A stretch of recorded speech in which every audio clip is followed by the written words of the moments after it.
السلام عليكم ورحمة الله وبركاته.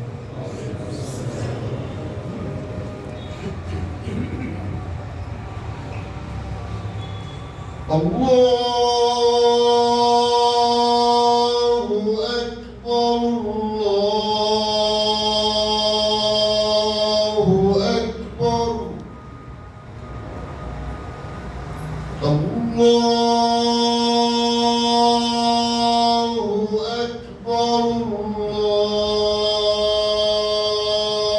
الله أكبر.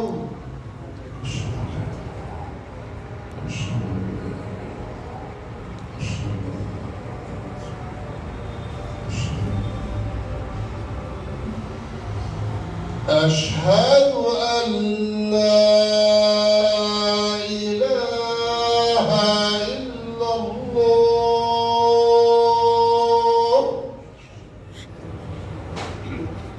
أشهد أن لا إله إلا الله.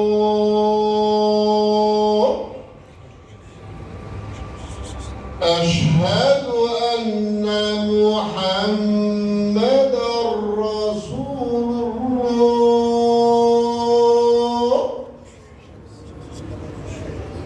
أشهد أن محمدًا رسول الله.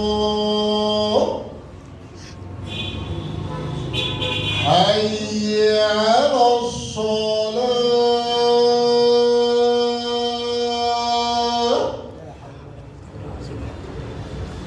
حي على الصلاة.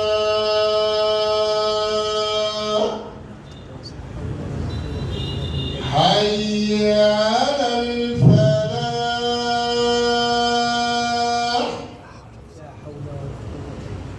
حي على الفلاح.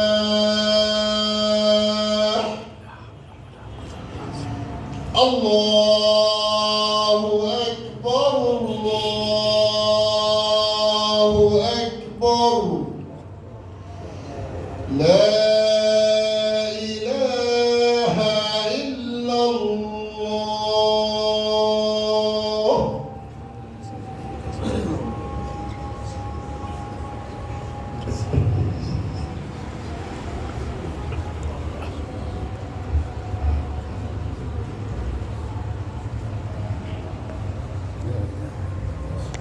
بسم الله الرحمن الرحيم.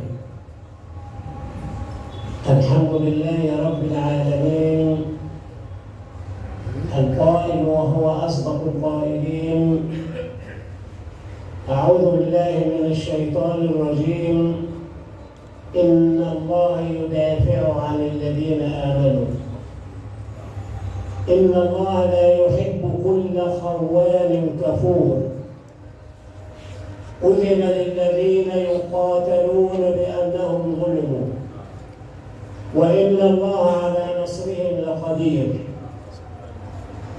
الذين أخرجوا من ديارهم بغير حق إلا أن يقولوا ربنا الله، ولولا دفع الله الناس بعضهم ببعض لهدمت صوامع وبيع وصلوات ومساجد يذكر فيها اسم الله كثيرا ولينصرن الله من ينصره إن الله لقوي عزيز. وأشهد أن لا إله إلا الله وحده لا شريك له قال وهو أصدق القائلين: أعوذ بالله من الشيطان الرجيم. وكأي من نبي قاتل معه ربيون كثير فما وهنوا لما أصابهم في سبيل الله وما ضعفوا وما استكانوا والله يحب الصابرين. وما كان قولهم إلا أن قالوا ربنا اغفر لنا ذنوبنا وإسرافنا في أمرنا وثبت أقدامنا وانصرنا على القوم الكافرين. فآتاهم الله ثواب الدنيا وحسن ثواب الآخرة والله يحب المحسنين. وأشهد أن محمدًا عبد الله ورسوله قال: ألا أنبئكم بأقربكم مني بأحاسنكم أخلاقا الموطؤون أكنافا الذين يألفون ويؤلفون. صدقت سيدي يا رسول الله يا من قلت: إنما بعثت لأتمم مكارم الأخلاق. صدقت سيدي يا من قلت: إنما بعثت بتمام مكارمي. فالأمانة بينكم فاحفظوها بينكم، والصدق تاج فوق كل خوف، وتعاطفوا وتكاتفوا فيما بينكم، وعليكم بتواصل الأرحام. البر حسن البر، خير خلاقكم، وتكاتفوا في قسوة الأيام. يا من على العرش استوى بجلاله، يا من على العرش استوى بجلاله، أنت السلام ومنك السلام.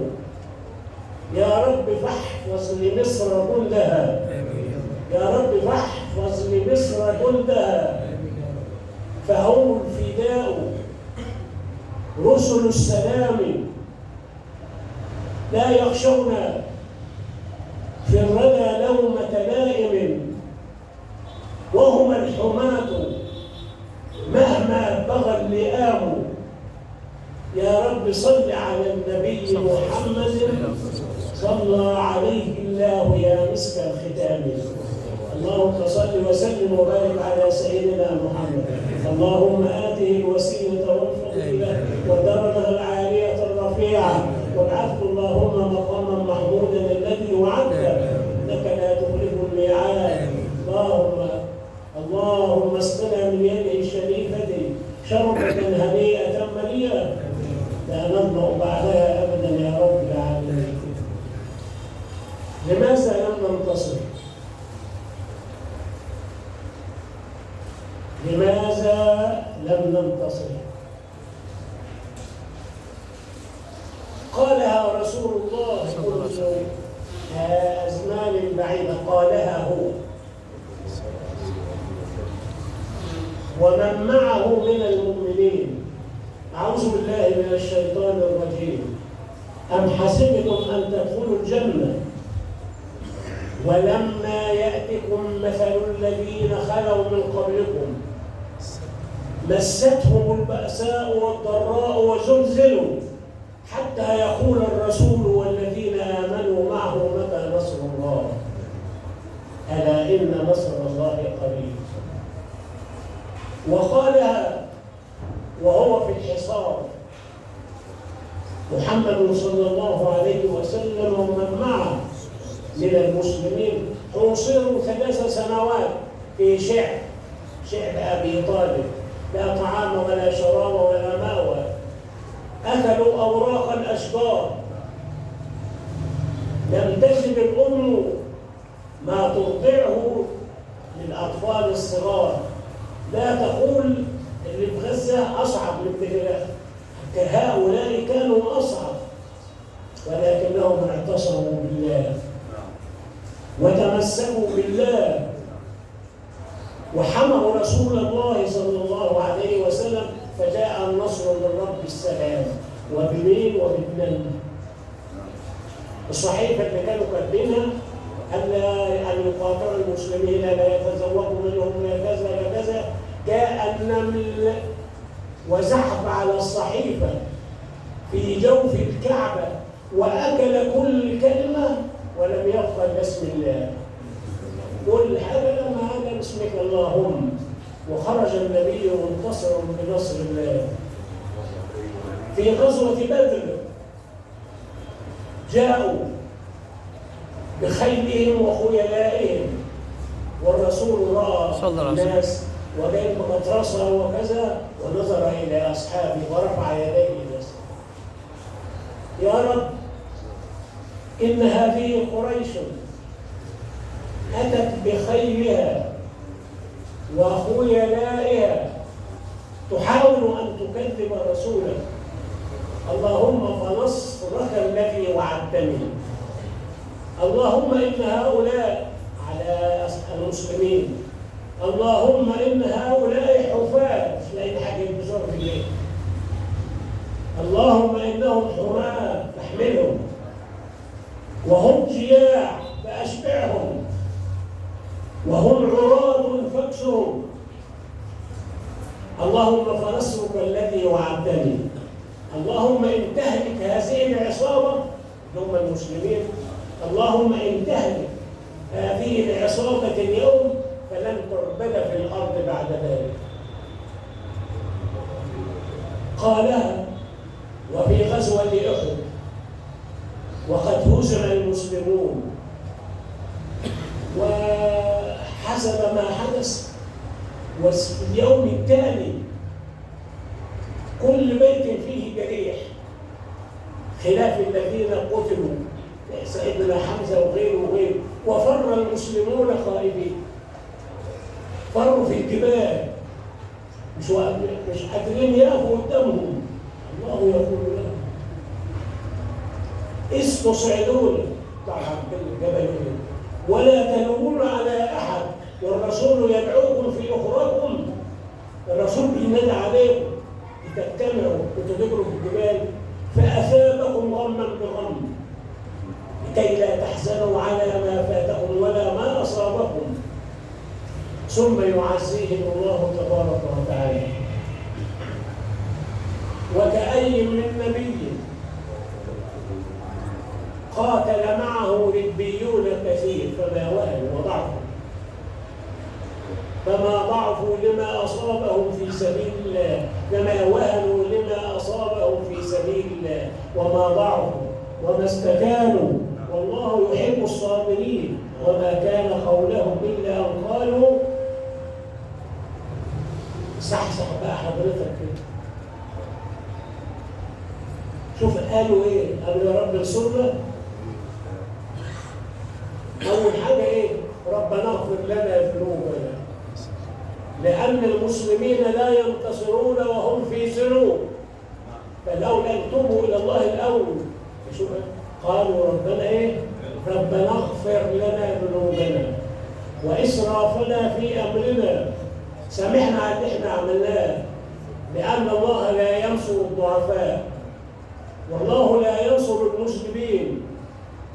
ربنا اغفر لنا ذنوبنا واسرافنا في امرنا وثبت اقدامنا وانصرنا على القوم الكافرين، فآتاهم الله ثواب الدنيا وحسن ثواب الآخرة، والله يحب المحسنين. وفي غزوة الأحزاب تقريبا أمل النصر ضاع. اليهود لعنة الله عليهم خانوا الرسول أولا، لأن كان المفروض إن هم اليهود يعملوا إيه؟ هم اللي يجيبوا الطعام للأكل، فقريش وصلت إليهم واتفقوا معاهم ونقضوا العهد ومنعوا الطعام الذي كان يوصلونه إلى رسول الله. فقال الله لهم باسمه: إذ جاءوكم من فوقكم ومن أسفل منكم، قريش من ناحية واليهود من ناحية، وإذ زاغت الأبصار، هنعمل إيه؟ وبلغت القلوب إيه؟ بلغت القلوب الحناجر، يعني وصلوا إلى الموت وتصلون بالله الظنون. وصلت الظن السيء بالله. يا رب انت، يا رب هتنصرنا ازاي بقى؟ هتنصرنا ازاي؟ قالوا ذلك والمنافقين رأس كل خطيئة في كل دولة، وتظنون بالله الظنون، هنالك ابتلي المؤمنون وزلزلوا زلزالا شديدا، وانصرف المنافقون وتركوا المعركة يعني أنت هتنتصر بإيه؟ والنسب ولا طعام ولا شراب. وإذ يقول المنافقون والذين في قلوبهم مرض ما وعدنا الله ورسوله إلا غرورا. لا حول ولا قوة إلا بالله. بيقولوا محمد وربنا قالوا لنا كانوا بيضحكوا علينا. ما وعدنا الله ورسوله إلا غرورا. ومع ذلك يأتي الله بالنصر من عنده ويرسل الرياح جند من جنود الله. طيرت الخيام، بقت تشيل الخيمه ببعضها، بقت تشيل الجمل واللي عليه ومشوا. قالوا ولا انتوا حاربتوا ولا انتوا حاربتوا. إذ جاءتكم ريح فارسلنا عليهم ريحا وجنودا لم تروها. الريح معاهم والملائكه مستعدين. وجنود لم تروها وكان الله بما تعملون بصيرا. هكذا معارك المسلمين وغيرهم. أليس منا رجل تقي ندعو ونسعو، ولكن الكسرة الظالمة كانوا مقدمين في مجلس الأمن في الأمم المتحدة عارف امبارح ولا قرار علشان يدين اللي في غزة، يدين يقول لا ما ينفعوش، لازم هم يبنوا مصر. فأوجد الله لهم برضه شياطين زيهم، تدخلت روسيا وتدخلت الصين وأوقفوا القرار. يعني ايه؟ قالوا لا ما ينفعش، وقفوا القرار. لا حبا في أحد ولكنها كلها مصالح، كل واحد يعمل لنفسه. ايه اللي جاب الصين والصور ده في البحر المتوسط؟ علشان يبقى لها حته من الغنيمه بعدين. لا يريدون خيرا الا لانفسهم، ولكن الله سبحانه وتعالى لا نقول له الا حسبنا الله ونعم الوكيل. انا من رجل تقي يدعو الله دعوه فيستجيب فيستجيب الله له. واحد من صحابة الرسول دعا على قبيلة بأكملها فأبدا. واحد من الصحابة دعا دعوة على قبيلة ببعضها فأفناها الله رجالا ونساء وأطفالا. هذا الرجل صلى على رسول الله رسول الله كده يا قاعدة ربنا يقبل من حد يا رب ارسل غزة يا رب. الراجل ده خبيب بن عدي كانوا 3 رسول، كان أرسل الرسول سرية فيهم 11 واحد، اللي قتل وبقي 3. قيس بن عاصم وطلع على الجبل وقالوا له هتنزل ولا مش هتنزل؟ فضل 3. لا مش هنزل، ده احنا مش هنعمل حاجة. قال لهم أنا لا أثق بغير المسلم. فخلاص طعنوه ونزلوا ودعا الله. عايزين بقى هم يعملوا ايه بقى؟ هيقطعوا الأكل ويجيبوا الجمجمة. كان هو الصحابي ده كان قتل حد قريبها في معركة إنها حلفة تجيب الجمجمة وتشرب فيها خمر. فدعا الله اللهم كما حميت دينك في أول النهار فاحمي جسدي في آخر النهار. زي ما دفعت على الدين انت حافظ على جسدي محدش يقدر. وفعلا راحوا جابوا الست الانهاضي تعالي. قيس بن عاصم جه تعالي كده وهدوهم مدجات. ويأتي نصر الله. خلية من النحل جت على الجسد كده وعمل حماية عليه. نحل وما يعلم جنود ربك إلا هو. وما يعلم جنود ربك إلا هو. إذا ما أراد يفعل ما يريد. الكلب نحن ده طب ونحن إيه؟ طب إيه نشوه ولا يقولوا إيه؟ لا ده مش نحن. إنه جند من جنود الله. اللي يجي ياخد ضربة يموت. إحنا نسكت. بعد المغرب النحل كده يروح ايه؟ ما يروح يبات في مكانه كده. خلاص المغرب ده وإذا بسيل ينزل من جبل بلا هدى، سيل المية ويحمل الجسد إلى حيث لا يعلمه إلا علام الغيوب حتى الآن. فين الراجل ده؟ خايس الباب ده حته راهب السيل خد وداها فين؟ برضه إنه يعلم لا يعلم جنود ربك إلا هو، وهو وعد بالنصر، والنصر آت لا شك، ولكن يحتاج إلى قلوب مؤمنة، لا قلوب منافقين، لا قلوب كذابين. هو عايز ناس صافية زي هم قبله. طيب والتاني كانوا ثلاثة قلنا، واحد منهم محبوس على ما يجوا ويعملوا ايه؟ تقول السيدة في البيت الراجل ده اللي قاعد ده مكتفينه وقاعد وقدامه نطف عنب وبياكل. تقول والله ما رأيت خيرا من هذا الرجل، إنه يأكل من إيده السيد. بيأكل بإيه؟ ده مكتفينه بالحديد. إنه يأكل بقطف من عنب وما في مكة كلها. ما فيش لسه زمن العنب ما جاش، ما فيش حباية عنب في مكة وما أعلم إلا أنه رزق ساقه الله من الله. وخرجوه بقى علشان إيه؟ يبقوا عايز أصلي ركعتين. صلى ركعتين وطول. أنت خايف من الموت؟ والله لولا أنكم ستقولون ذلك ما خرجت من الصلاة، لأنها آخر لقاء بينه وبين الله. ثم دعا عليهم دعوة، ونحن ندعوك على أعدائنا.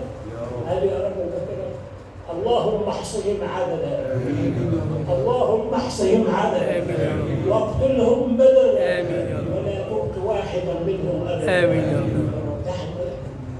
جت على دماغه وجاب الكلام ايه؟ حسين ما تخليش واحد، اللهم احصهم العدد كله، اللهم احصهم عددا واقتلهم بدلا جماعات ولا تبق واحدا منهم بقى.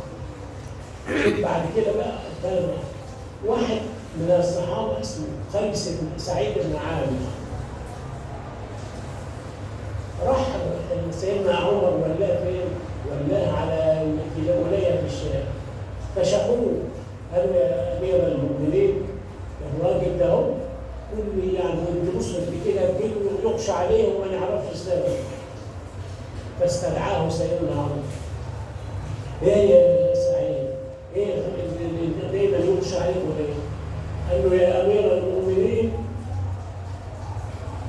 إنني كنت واقفا ساعة دعوة، هو بيدعي على الناس وقال الدعوة دي وما سمعتها إلا غشي علي. إزاي ربنا يستجيب له؟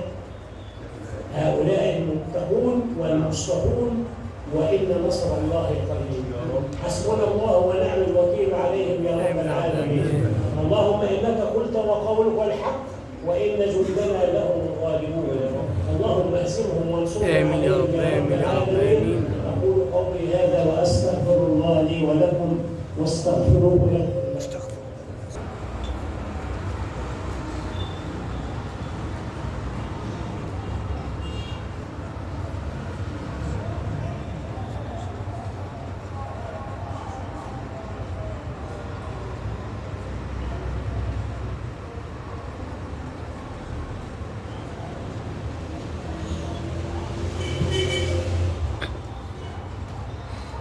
بسم الله الرحمن الرحيم. الحمد لله والصلاة والسلام على رسول الله. أشهد أن لا إله إلا الله وأن محمدا عبد الله ورسوله. هل ينصر الله من كان أصحاب القردة والخنازير؟ ربنا حول الناس منهم القردة والخنازير. هل ينصر الله الذين قالوا أرنا الله جهرة يقول سيدنا موسى احنا عايزين نشوف، ومش هو بيكلمك احنا عايزين نشوف. هتشوفوا ازاي؟ الذين قتلوا الانبياء بغير حق. انما وعد الله ايه؟ اعوذ بالله من الشيطان الرجيم. ضربت عليهم الذله، هيعيشوا رسولهم في الجنوب، ده كلام ربنا. ضربت عليهم الذله وباءوا بغضب من الله. ضربت عليهم الذله اينما سكنوا، اي مكان أخرى. امال عايشين ليه؟ قال الله الا بحبل من الله وحبل من الناس. بحبل من الله إذا دخلوا في دين الله خلاص بقى، وحبل من الناس. شايفين حبل من الناس، كل البلاد عماله كده، اللي بيعاديهم واللي بعت لهم اساطير واللي كانوا بعدين. وضربت عليهم المسكنه، ذلك بانهم كانوا يكفرون بايات الله ويقتلون مره قال الانبياء ومره قال النبيين. قتلوا يحيى، سيدنا يحيى ذبحوهم في المسجد الاقصى.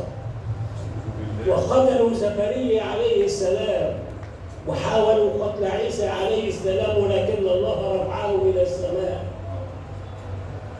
اناس لا دين لهم، لا عهد لهم، لا خلاق لهم. هل ينصرهم الله علينا نحن المسلمين؟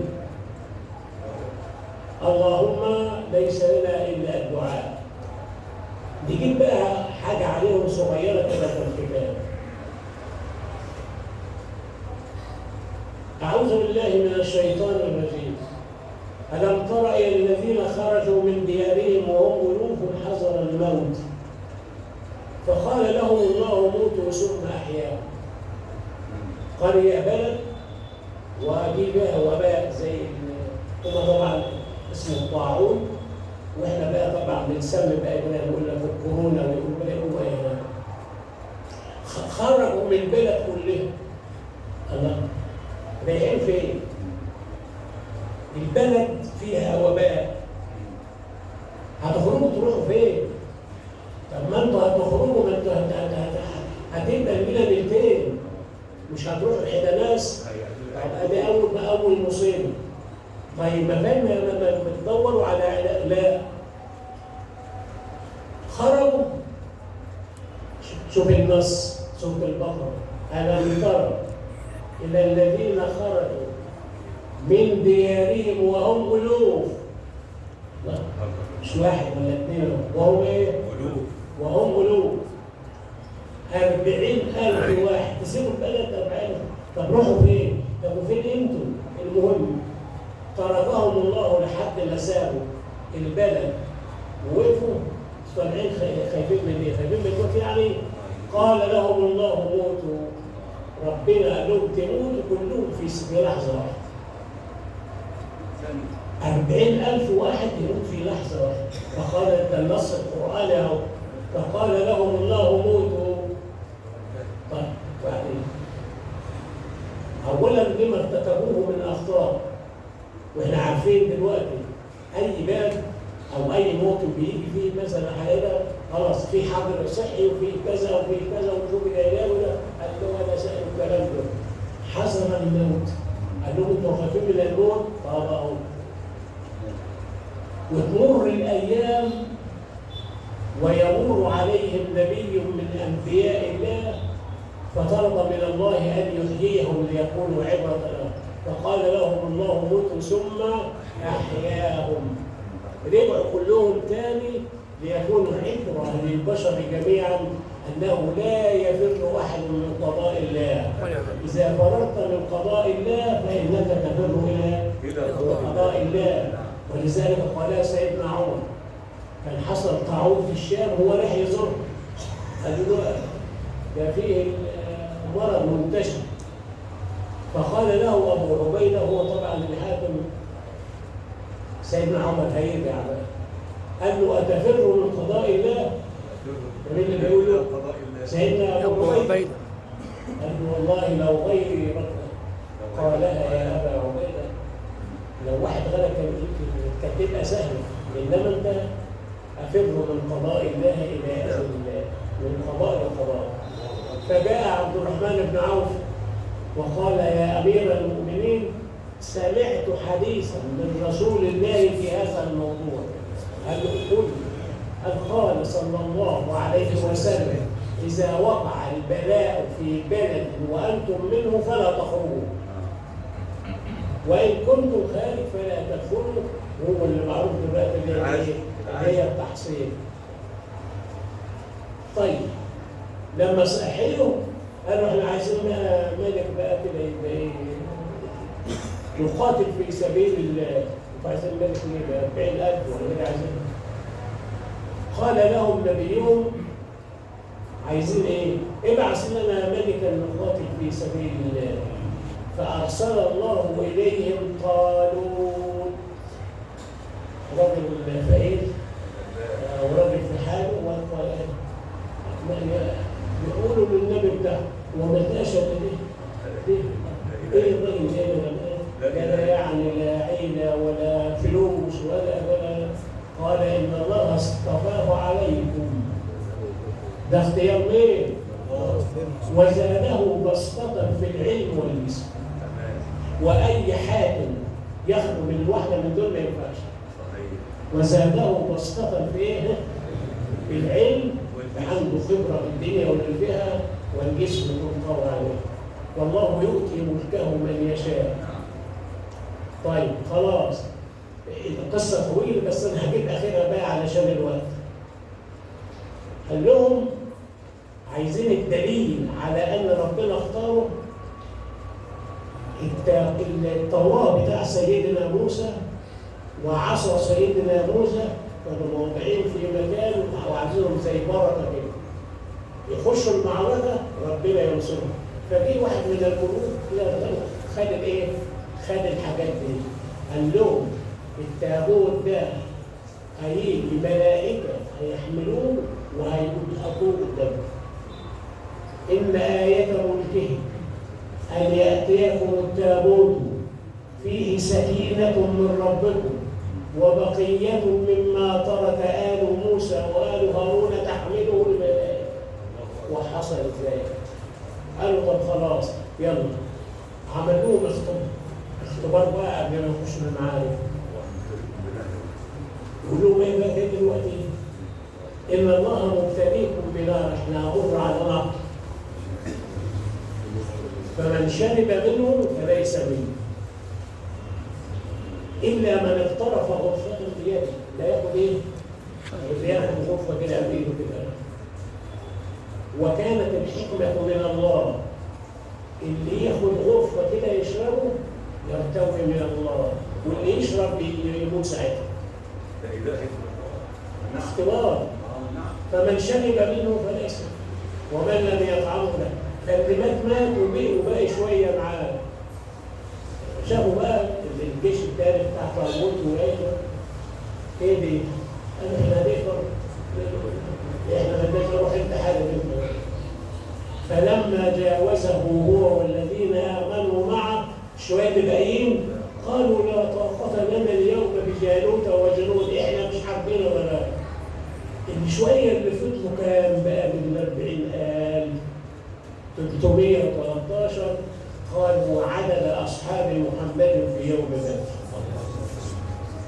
اللي اتبقوا 313 من 40,000. طب ايه؟ قالوا بقى ايه؟ وقالوا بقى الدعاء الى ربنا ده: ربنا افرغ علينا صبرا وارض لنا. فنصر الله طالوت وقتل جالوت اللي هو قائد الجيش الثاني، والذي قتله كان سيدنا داود عليه السلام. ولما برزوا لجالوت وجنوده قالوا: ربنا افرغ علينا صبرا وثبت.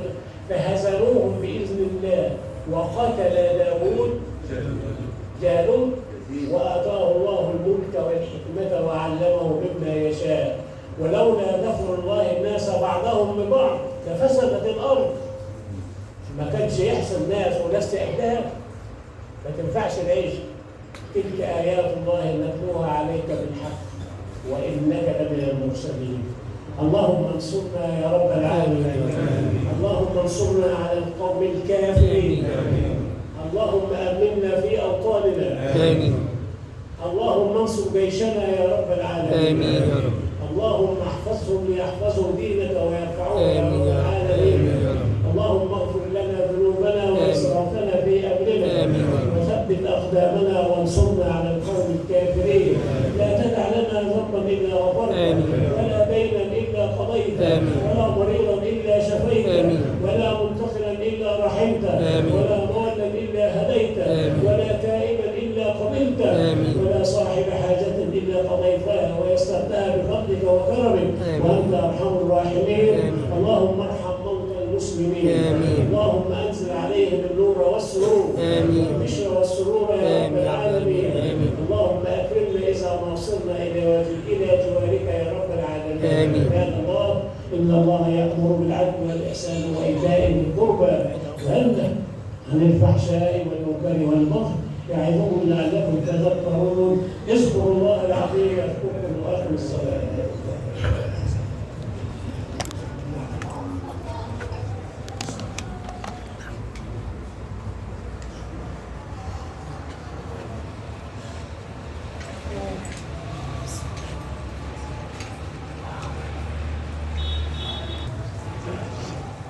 الله أكبر الله أكبر.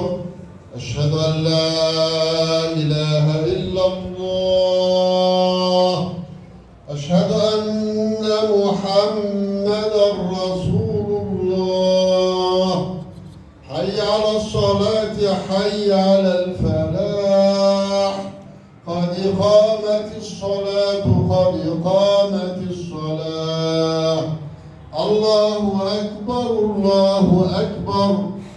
لا إله إلا الله. تعالى تعالى. استقيموا يرحمكم الله. الله